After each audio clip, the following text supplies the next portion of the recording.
It's a very handsome group of people. In fact, I don't like standing in front of them.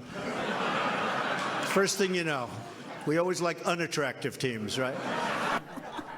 That's true. He always tells the truth.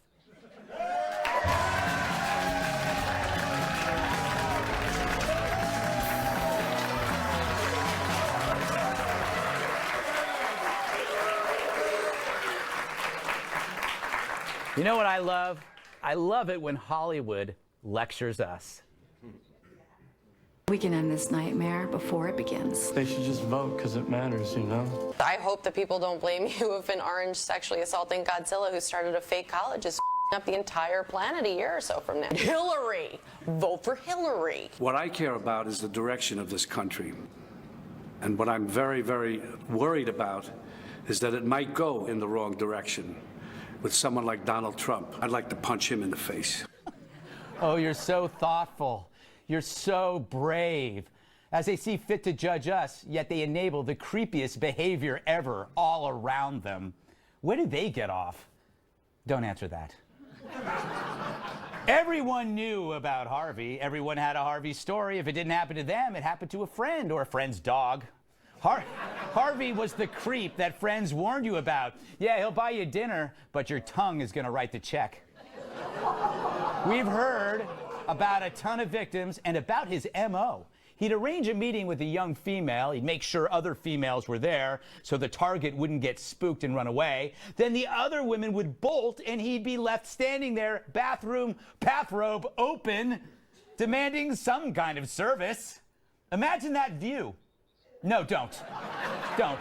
Harvey in an open bathrobe. I keep thinking of the guy from Operation. It's but hairier. It's not funny. So why would he keep doing something so gross, so awful, over and over again? It's because he could. He assumed people would keep quiet about it because it's Harvey being Harvey. And he was right. They let him do it for decades because Hollywood is full of Harveys. It's not an open secret. It's their open understanding. Remember Meryl Streep lecturing us on Donald Trump? This instinct to humiliate, when it's modeled by someone in the public platform, by someone powerful, it filters down into everybody's life because it kind of gives permission for other people to do the same thing. We need the principled press to hold power to account, to call them on the carpet for every outrage. Who is she talking about again? She knew Harvey for years. She also gave a standing ovation to Roman Polanski, who drugged and sodomized a teen in a hot tub. No wonder pervy Hervey thought the sky's the limit. So I'm thinking, I'm no longer going to take moral advice from Hollywood. Sorry.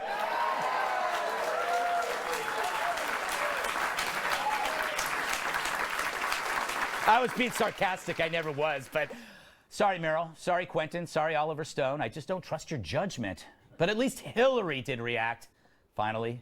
I was shocked. I was appalled. It was something that was just intolerable in every way. That didn't seem rehearsed at all. I think they're improving on her software. I'm not sure. Of course, it took a while for her to respond, but can you blame her? She's stuck by her husband, Bill, forever. She abdicated. We regurgitated. I can't resist a rhyme. Weinstein gave her money, expecting, I guess, silence in return. It's the progressive pig pass. If your heart's in the right place, your hands can go anywhere.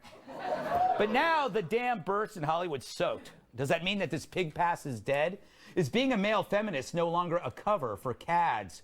Could Hollywood calling out their own misogyny lead them to do the same with other ideologies that encourage abuse on women and gays? Dream on. You're the deplorable ones, not ISIS. Let's welcome tonight's guest. That's always fun. He's so sharp that lumberjacks use his face to chop wood. Author of Up in the Air, also a great movie, and columnist at Harper's Magazine, Walter Kirn. She's so bright that deer freeze in front of her. Legal analyst and former federal attorney Emily Compagno. I did it. She's as dour as a prison shower. National Review reporter Kat Timpf. It was a rhyme. And he's very attractive gravitationally because he's so big. Former bodyguard and my massive sidekick, Tyrus. All right. Walter, one of your books was made into a movie. You spent a lot of time in Hollywood. What do you make of this whole situation? Well, first of all, these people who are shocked and appalled aren't hypocrites, they're liars. Everybody who got west of Reno in their pursuit of Hollywood knows about Harvey Weinstein. And everybody knows the game exactly. Here it is. Hollywood wants to produce as much violence and gore as it can get away with. And so it opposes gun violence. It wants to degrade sexually women on screen as much as possible. So it promotes feminism. Its game is out in the open for everyone to see. Everything that they accuse the rest of us of, they're doing themselves in spades. And this is going to be a meltdown because Harvey was not alone in those rooms a lot of the time. There will turn out to have been others, just like those women who so nicely left the room so that their friend could get harassed or raped. It's a terrible situation. And I mean, I wish I could joke about it, but you know, it's going to turn out to be much more awful than we think. Yeah, I think so too. Emily, what do you make of the possible punishment here? Because you have Rose McGowan plainly stating that that Weinstein raped her. I mean, that's there is no statute of limitations on this, I would assume, and. Right. Well, actually, last year, California did away with the statute of limitations for rape. But what matters is the one that was in place at the time of the assault. So in California, criminally, it's 6 years, and civilly, it's 3. And so basically, that's why it's so crucial for women to come forward to their PDs and DAs as soon as possible for anything recent. And note, too, that a lot of he said, she said are what prosecutors decline to prosecute. So there needs to be evidence. That's why the corroboration of the witnesses, the complicit web we're hearing about, is so crucial. And also note that after the Catholic Church abuse scandals in California, there are now statutes that allow for lawsuits against those who knew about it and didn't take reasonable steps to stop it or mitigate it. Those are agents, those are representatives, those are the honeypots employed by Weinstein. Right. You said it in your monologue. The guys that would help lure the women in, make them feel safe, or the women's, they're on the hook civilly. And last point, London, the UK, does not have a statute of limitations. So the fact that they're investigating him right now, ironically, that could be the final hook for him. And he's also, I think the police, the NYPD is looking into 2 cases as well of something that happened here. I love the phrase honeypot. It sounds so innocuous, but it's not. It's like these are people that are used to lure in women who don't know what's about to happen, and then they just kind of like disappear and go somewhere else. Kat, I guess Weinstein has been trucked off to some secret sex rehab location. Do you think that's actually going to help him? Do you think it's a sex addiction problem? No. No? I think he may have known what he was doing was wrong, and he did it anyway. Yeah. That's what, And it's always, it doesn't matter politically whether it's convenient for you or not. You need to speak out against these kinds of things. It's a harrowing experience to be a young woman and be abused by someone who's more powerful than you, and you feel like you can't say anything. So it shouldn't be a political issue. Everyone needs to universally condemn it. Bad guy. Quit it. It's just so fitting that he's trying to make himself a victim. Like, I have a problem. You need to shut up and think about how many people you hurt, because if you do something like that to someone, that doesn't just go away. That is going to continue to affect that woman. Tyrus, we talk about the casting couch, but it's not just Hollywood. It's wherever there's powerful. How do you think Tyrus got his job? Oh, terrible. Tyrus is going to pick you up. Let me see if I got this right. 4 foot nothing, 100 nothing. Greg said, "Hey, you want to be in this job?" Excuse me, little man. It's 5 foot nothing, by the way. Sorry. If I was making a point. Yes. Don't hate me. Look, it is. Take Hollywood out of it, and just like in the Republican Party and even us here at home, we've all had to deal with those issues. But it has nothing to do with what side of the fence you're on, and it's a power thing. It's unfortunately, as being a big member of group male, we got some growing up to do, and it's not just in Hollywood. It's also in Walmart. It's also in restaurants where a waitress wants an extra shift and there's a manager who controls the thing, and he's like, well, maybe if you went to the movies with me, or maybe if you hung out with me after work. It's a problem that I'm looking at it. The only way I think it can fix is if you are found guilty of sexual harassment in the workplace as a boss or whatever, I think you have to register as a sex offender. Wow. That's pretty harsh. But I mean, that would stop it. It would. I think it would definitely. But is that Emily? You're the lawyer here. If you did that, so that means, let's say, if a guy asks a woman out, is that sexual harassment? Or if you ask her out repeatedly, that's sexual harassment. I mean, you're making. You can't. Okay, to the extreme of what Weinstein was doing, or that's a can't crime. Work unless I get a massage. Yeah. You can't. I can't put you on the schedule unless you meet me in my car 20 minutes before work. That can be proven, and those type of things. Or even a situation where a woman is forced to pay her bills. She says, if I don't do it, someone else is going to take this job. Yeah. So I'm going to do it. So that's one and him himself, when he didn't have, and the honeypots is so important because that tape we all had to listen to, he didn't have his honeypots there to smooth it over. Yeah. So we heard this nasty, aggressive, begging stuff. Like me personally, I live by the 3 Ps. What? Please. Yes. Please. Please. There. We shall end on that note. Please. Coming up, all the good stuff the president got done this week. We report the hysterical tide. So, how was Trump's week? We hear the media tell it. If we hear the media tell it, it was all about this. For reasons Trump scholars could not figure out today, the insult spelling of little has changed in the Trump language. Trump also escalated his war of words with GOP Senator Bob Corker today by ridiculing his height. This is what the source said to me, a quote, "They knew he was pissed that people found out Tillerson called him a moron." I don't want to skew the results, but the president might want to warm up with a closed-door White House staff-only spelling bee before he enters the world of pay-per-view competitive IQ tests. It sounds like near-edge impeachment territory. Sounds like a bad week. They're talking about words. If that's all you listen to, maybe it's a bad week. And for a lot of people, that's all they listen to.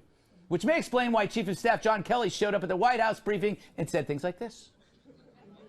I'm not quitting today. I don't think I'm being fired today. I don't think I'll fire anyone tomorrow. I'd say, maybe develop some better sources. Ooh, that was a burn. So while some are caught up in palace intrigue, there's real stuff getting done. Did you know that unemployment claims fell to their lowest level in 43 years? Applaud. That means more jobs are available and people are working again. Unless you're an Antifa, then you're just pooping in a bag. I can see you. You're doing it right now. Stop pooping in that bag. Also, did you see the New York Times piece about the 1,000 ISIS members in Iraq surrendering in droves? That's great news. And you know why it's happening now? Because we got a leader that promised to bomb the out of them. And then he did. He did. That's called a promise fulfilled in blood. And then the president went back to health care to fulfill a promise he made to the American people. Sounds like the start of a movie trailer. In a world of broken promises. If you like your health care plan, you'll be able to keep your health care plan. And even more broken promises. If you like your doctor, you will be able to keep your doctor. When a nation was told it was a big effing deal. One man enters to heal the damage. It has been a nightmare. This Christmas, lower price, higher quality, health care options. So many options. A man on a unicorn eating a cheesesteak while hailing a cab during Rush Hour Films presents Donald Trump, Rand Paul, and Kirk Cameron as Mike. Executive Action 9, Healthcare Unleashed. So, all in all, it was a pretty good week. But how could you know when the media blows? Emily, what do you think? Do you think that this strategy, like where he has all these distractions, is actually helping him so he gets work done? Or is it just something that just the only thing the media can fixate on are his tweets and his words and the palace intrigue? No, I think it cheats the American public, frankly. And I think it's a short-term investment in ad revenue. And it's in exchange basically for long-term investment in actual policy. And it kind of undermines, I think, the intelligence of the public being allowed to know what's going on, be allowed to participate in it. And I just want to acknowledge that we've made so many strides in Syria and Iraq because the president has empowered the military leaders with the boots on ground there. And under the Obama administration, he kept such a tight control on those decisions. Every decision was so politicized, and it came from the top down, so it took forever. And that kind of rapid results, the fact that we're not knowing about it, we're not learning about it, again, I think it's cheating the American public. It is. It's also amazing. I wonder if they can't show what's happening with ISIS because it's just ugly as hell. I mean, I don't think they're taking. The prisoners are giving up because we aren't taking prisoners. Imagine how that works. It's like, whoa, these were supposed to be martyrs. They were supposed to be martyrs. They're not martyrs anymore. Walter, do you think average people or just regular people give a damn about Trump's gaffes and they give him a pass because he's right on important stuff? Listen, this is a guy who said on tape that he grabbed women by the genitals and he was still elected president. Nobody gives a damn about his misspellings, his insulting people for being short, and so on. The only people who care about that are these networks who have started a Trump melodrama, a soap opera. You know, the vulgar, insane Donald Trump, what will it take to get him impeached? And any news that doesn't fit that story gets excised. And the other reason that we get this stuff is because people get their news on their phones now. And the headlines are always, you won't believe what Trump said. Yes. Trump insults someone, da-da-da-da. Those all fit on an Apple iPhone screen and get you to click. You know, we're beating ISIS. That takes a longer time to get you interested. Yeah. You know? Tyrus, I will admit, though, that I'm guilty because I actually like the superficial fluff as well. I like the hearing these stories, even if they turn out not to be true. I like hearing about the feuds. I don't. And I don't. Because I'm a big proponent of in-house. Yeah. Keep your stuff in-house. Corker and Trump, that should have been handled behind closed doors. It makes me worry when teammates on the same side are supposed to work, and they can disagree. You and I have disagreed on stuff, but I didn't call you names, and you didn't, act like, oh, well, you begged me for a job. I mean, it became personal. You would promptly apologize for being wrong. You can quit. Watch it. You can quit. Disagreeing on policy should not be ending of friendships and feuds, because we see this stuff. Our kids see this stuff. Like, it's not good for the country to see that. Corker and him can disagree, but Corker telling me he needs to be in a daycare and him telling he begged him for a job we just don't need that. And then it just continues to give hours and hours of ridiculous debate for anybody who wants to hear. What would Don Lemon do if he didn't have all that stuff going on, or, what would they talk about? Would make lemonade. Yeah. I don't even know what that means. Kat, I kind of disagree with Tyrus, but I'm going to point that to you so he doesn't get mad at me. I disagree with Tyrus. I think he's dead wrong. I happen to enjoy these feuds because, meanwhile, all this other stuff is getting done and nobody's paying attention. All of these, there are so many things that are happening that the media can't put. Ask him a question. I can't. I'm making a point.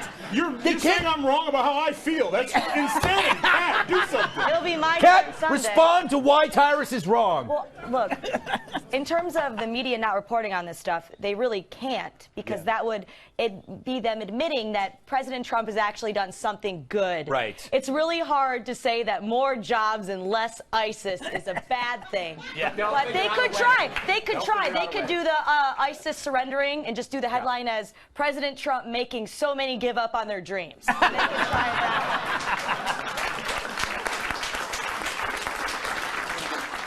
way. That's a pretty good joke, I have to say. Thank you. Future immigrants humiliated. Yeah, exactly. All right, I think we got more show to come, and it's going to be awesome. The Boy Scouts will now allow girls, and the Girl Scouts aren't happy. We report, you roll your eyes. Their face is blurred.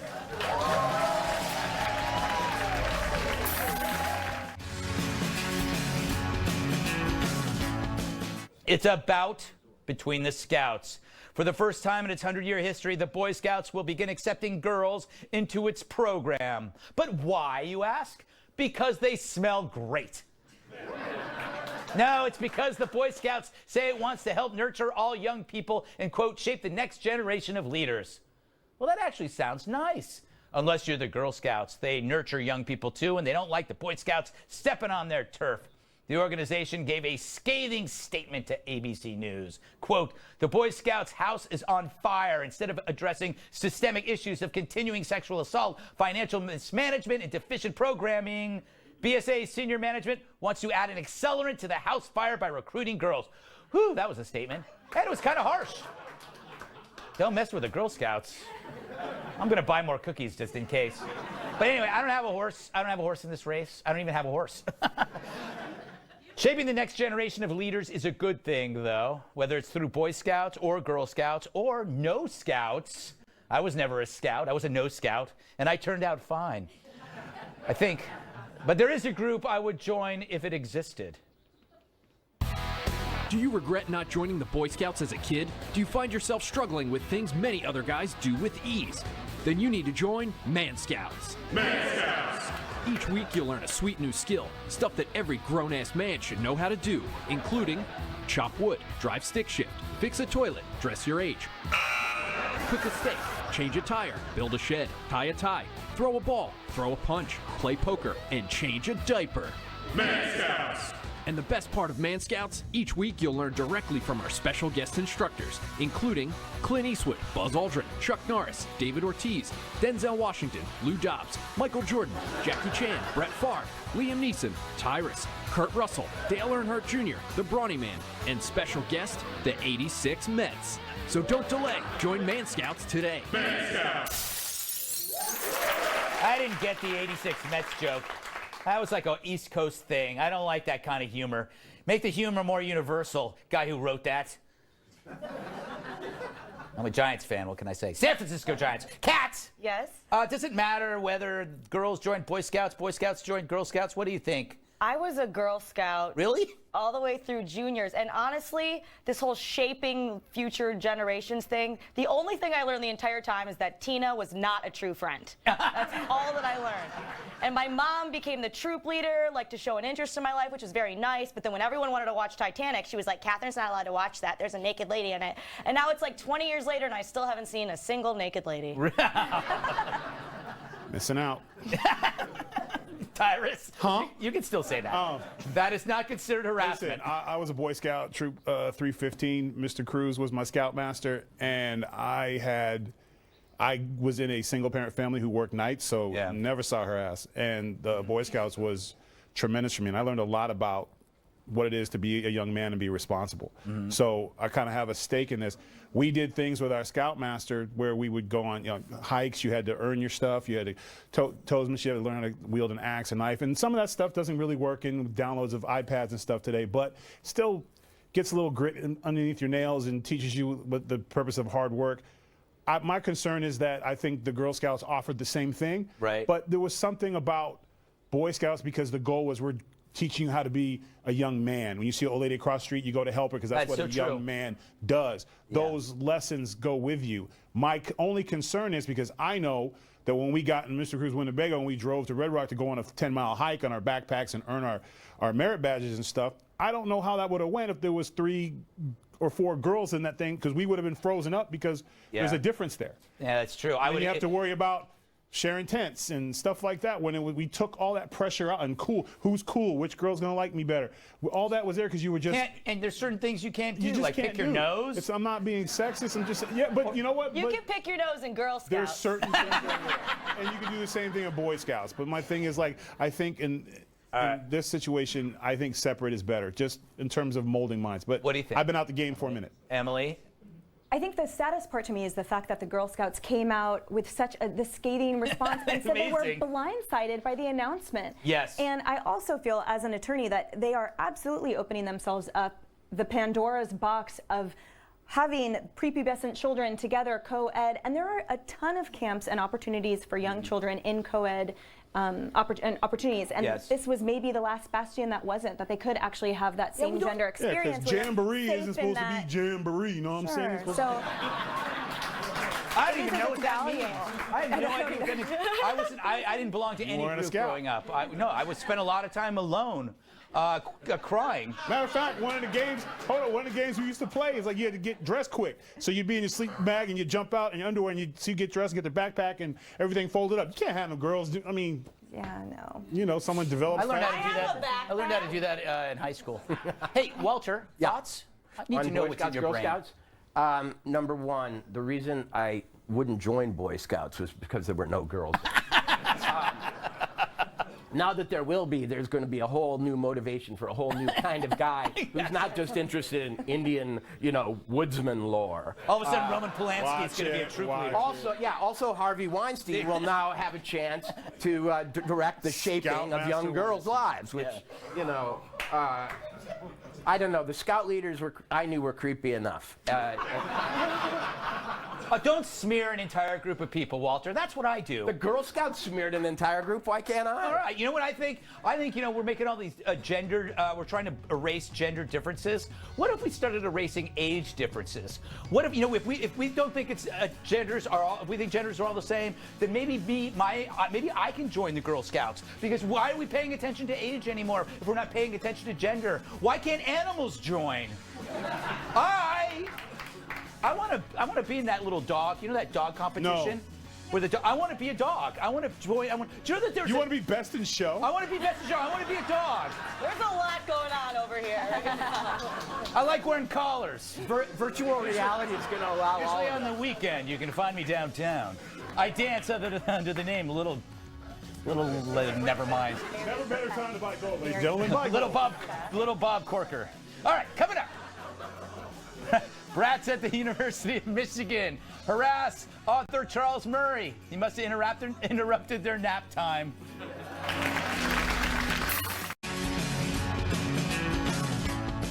They hate his words, so they act like turds. I speak of conservative author Charles Murray, that's him on the left, I'm on the right, whose speech was interrupted this week by protesters at the University of Michigan. Go Cornhuskers. They took issue with Murray's 1994 book, The Bell Curve, which they never read because there are too many words.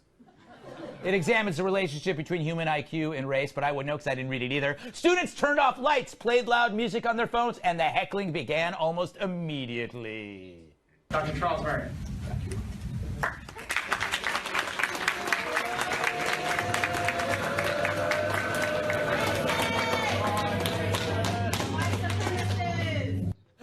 It's like the reverse of a rock concert.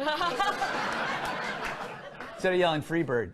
Murray tried to take questions, but that didn't go well either. No questions asked! Leave our campus! You're not welcome here! That same young whippersnapper also had a theory about Republicans and suits. If you're a Republican and you're in here, they're killing us! Anyone who has a suit and is a Republican, they're killing us. You, sir, you are killing us. Oh, he'll make a great husband. Unlike the recent crap at Berkeley, there was no violence. The protesters eventually left, and Murray finished his speech, and the students returned to what they normally do. What are you doing? I know. What have you been doing to your brother? I know. You don't know? I just scrubbed with him. You were scrubbing him? Yeah. Oh, Ethan. Who doesn't want to be covered in peanut butter? Tyrus, I love how people equate free speech with suppression of free speech. So if you can say, well, those kids are just exercising their right of free speech. No, they're doing it to silence somebody. And the best part was, dude didn't have nobody with him. Yeah. You're killing us, right, guys? Guys? Where did you go? Yo. Seriously? Bro, like you said you were going to say something with me. Like, come on. You know what, man, just like the Boy Scouts, man, this time's passing by. I can remember when I was in college and we had a speaker that was coming and I disagreed with him. Yeah. I would ask him a question trying to understand why I disagree with him. Exactly. You know? This is why. I mean, if they even sung, that's the sweetest white supremacist race, they sung it. He's racist. I'm like, I wouldn't even know to be offended if they was calling me black slurs, but they sang it. I'd be like, well. Kat, you've written about this many times. Is this a typical example? It is a pretty typical example. It's because they've been conditioned at these schools that if they're uncomfortable, it's everyone else's problem. And it's everyone's responsibility to make sure that they feel comfortable at all places, at all times. And that's certainly not how it works. I think that it was, like you said, kind of a pathetic showing of a protest. If I were him, I would have just started dancing or something, you know? I think that would have been so the only thing, the way to counter speech you don't like is more speech or dancing. Dancing is wonderful. It's a form of speech at my home. You know, Walter, I think there's a bigger agenda here. If you remove speech, if you cut out conversation, the only option left is violence. So if you were saying to the other side, shut up, that means the only thing the only way you're going to settle an argument is with fists or knives or guns. Or by having sex with each other. Yes, that's true. There will be no speech. The only forms of interaction will be, you know, fighting and effing. But have you spent time on a college campus recently? I mean, I was in East Germany before the wall fell. You were freer there than you are on a college campus. And I do spend time on them. Yeah.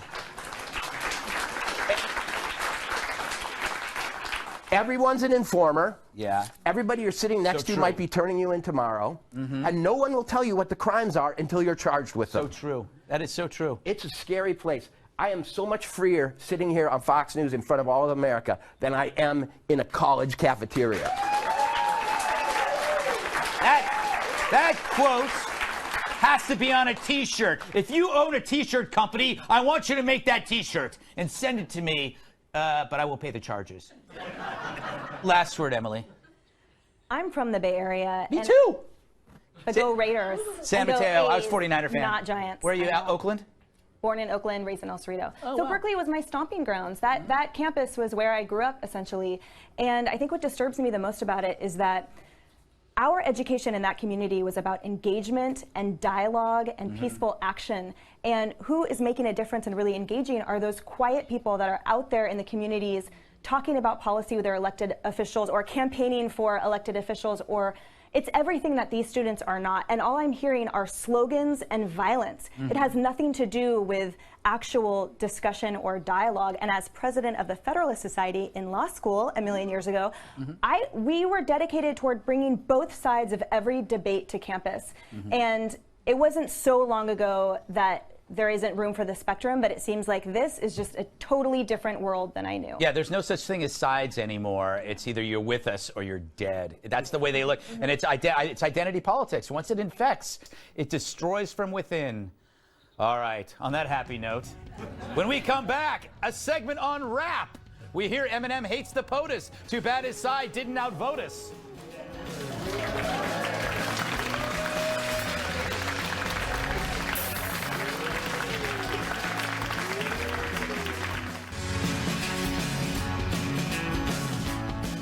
This week, Eminem, the poor man's insane clown posse, ripped President Trump in a freestyle rap that aired during BET's Hip Hop Awards. Note, a freestyle rap is what you really call bad rap. It featured the usual complaints. For one, that the president focuses on the wrong things. Plus, he gets an enormous reaction when he attacks the NFL, so we focus on that instead of talking Puerto Rico with gun reform for Nevada. That sounds really familiar. I wonder if he heard that somewhere before. It's slightly outrageous that he spent the entire weekend tweeting about the NFL while Puerto Rico is drowning. Eminem also made the obvious joke.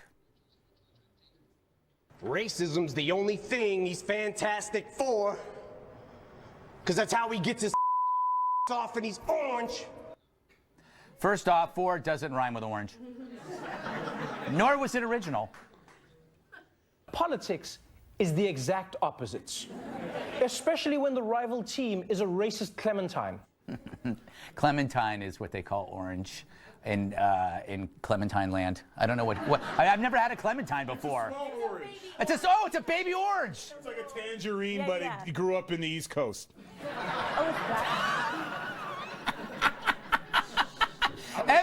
Eminem concluded with a message to his fans who also support the president.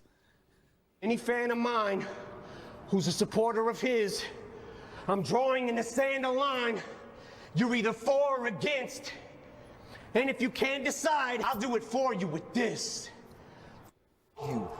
Well, that was stupid. But they blurred it out. I know. But others are following his lead. So tonight I say to any fans of this show who are also big fans of Donald Trump, it's time to make a decision, guys. Get off the fence. We went to the original Eminem for comment. Oh yeah, Cat. Words of wisdom. Drop that zero and get with the hero. You throwing some serious distance, man. Look, Tyrus, Eminem is like 46, I think, or 44. I mean, at this point, that's when a rapper becomes an actor, right? You're supposed to get out of the business And become Ice Cube. And become Ice Cube or Ice Cube's different. LL Cool J is in what, CSI? Right. He's not getting the job offers. Well, there's a subtle difference. Yeah. Eminem is still platinum every time he steps out his house. Oh, he's a good rapper. So yeah, with the exception of guys who aren't here anymore to perform, he's probably the best. And whenever he goes away, and when he comes out and speaks, people listen. You know what? He's just who he is. At 44, I think it's the time for him to open up a chain of strip clubs / car washes.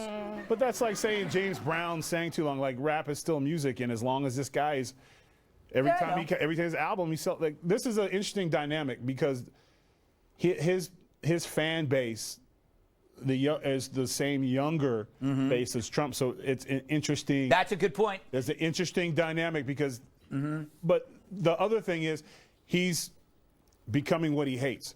He's preaching division, and then the talk shows got on there and they just politely or cracked a joke, but let's divide. Yeah. So if President Trump side's doing that, you're doing it too. So I mean. Yeah. You can. It's too bad, but that's the route. They want division. What Tyrus is saying, Kat, I think, is that Eminem is now a Huffington Post blogger with rhythm. Hardly. So I'm from Detroit. We all like Eminem. He is a very talented rapper. I will say that was not as catchy as the real Slim Shady at all whatsoever. And I know that a lot of people who really support Trump could see something like that and be upset about it, which I understand. But one thing that everyone can be glad about when they watch that is say, oh, wow, we live in this great country, because in many, many other countries, you would get your head chopped off for doing something like that. That is true. So you look at that and you say, wow, we are really, truly free, the way that we can just criticize our leaders like this. I love the First Amendment and I love the Constitution. Very good. Applause. Obvious applause line. Obvious applause line. She went like this. I love the Constitution too. Yeah. Walter. You gotta say Constitution and they'll clap. Freestyle rap is tennis without a net. First of all, you can either choose to rhyme or be logical, and he chose to rhyme. Second of all, why is he always in the same mood about everything? I mean, he's always, whether it's Moby, I'm gonna, Donald Trump, his ex-wife who he sang about killing. Right, and his mother. And he's talking about killing his mother, and he's, written the most homophobic lyrics of all time, and he's calling out Trump for what exactly? I still don't get it. What was the critique? No, there was none, although it was quite stylishly done, Emily. What do you think? I think it wasn't that good of a freestyle, number one. Yeah. Number two, I agree with you that the hypocrisy, it's just like, why now? Why now when everything else that you've said in the past has been just as divisive? I think it also plays into that you're with us or you're against mentality that we're all trying to step away from and to actually be on the spectrum. And I think I'd rather hear from other members of the hip hop community. I'll just say that, because hip hop and rap have. You want to hear from me then? Yes. As a member of the hip hop community, although it's quite different, I collect bunnies. They call him Double G. Double G. Yes. Yes, the hip hop community. He's not the only member of it, so he shouldn't be the mouthpiece. And like I said, I'd rather hear from other ones. One of the biggest voices. You got to understand that when he talks, they listen. He's the Seals and Crofts of rap. Yeah. Can he battle Kid Rock? Kid Rock wouldn't hold a candle. Why would he want to hold a candle? Final thoughts next. Double G, ladies and gentlemen. Double G.